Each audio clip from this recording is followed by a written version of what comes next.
As one Crookshank, your one and only Move Swiftly speaker, checking in for a daily Move Swiftly thought, giving you a perspective on teamwork that you will not get anywhere else, where we do not teach you how to rise to the occasion. We teach you how to fall to your level of preparation.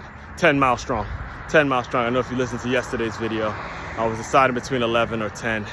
Because of the boxing class, it was a little intense last night. I goes 10 miles. I went 10 miles. Although I do think I do have another mile in me. My legs just was like, look, man. Take this win. Take this win. As far as today's Move Swiftly thought, it's about that. It's about making your life a little more efficient, making the really, really smart investment, making it, recognizing it, seeing it, and making it about the people that you serve. Not what you want to give them, but the people that you serve and the process of them receiving your goods and your services. All right. Example was this past weekend. I was with my girl, or my woman. You know, she doesn't like being called my girl for some reason. Don't ask me why, but I do what I got to do. You know, do what I got to do when it comes to listening to the person, you know, that got your back and all that. So anyway, I was with her. We were with the kids, and we were at this. We went to this arcade in Sunrise, the Sawgrass. I believe it's Sawgrass Mall. It's right next to Amarant Arena, where the Panthers play their home games. The Florida Panthers play their home games, and it's an arcade right there in that mall named, I believe it's Johnny O's. And I've been there before several times, but I've never actually been in that arcade spot.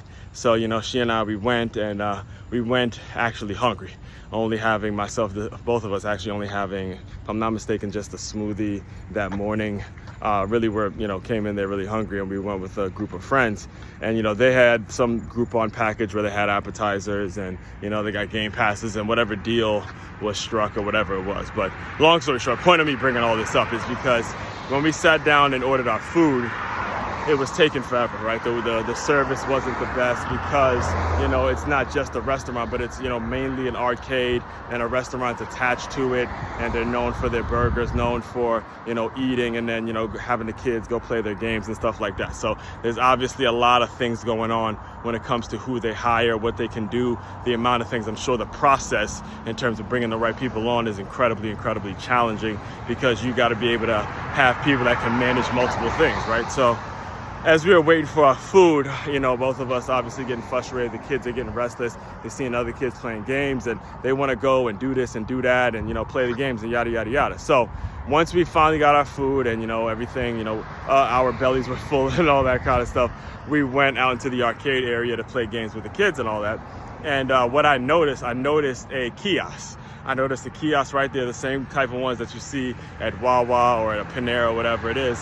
Actually, if you go back to one of my first ever articles, I talked about the difference between Panera and Wawa, and how there was a Wawa that didn't have the kiosk, and I instead of you know, staying in that long line at Panera, I just drove out to a Wawa. I got my gas, got my food, all in one swoop because of the actual kiosk. In fact, in Racetrack, actually, you can get your gas and your food all on the kiosk. So it's all right there on the kiosk, right? So anyway, bringing all that up because when we were finally at the arcade, one thing I noticed, as you see on this thumbnail, I've noticed that Johnny O's made the investment in the kiosk. So there it was right there, the smart investment. So while the kids are playing and while they're doing their thing, we as adults could have ordered our food right there. It came out to us, we picked it up, we ate outside or, you know, somewhere, wherever it was, we got our food, and everything would have ran smoothly. So I'm saying it's a really smart investment because they know the process, they know who they're serving, they know the kind of crowd that they're gonna attract into that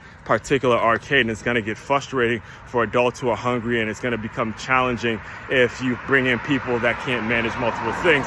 So there's the solution right there, the kiosk, and have people order their food while the kids are playing, yada, yada, yada, all that kind of stuff. And all of this has to be taken into consideration for you as a business owner because of the world we live in, the technology and the things that are made available.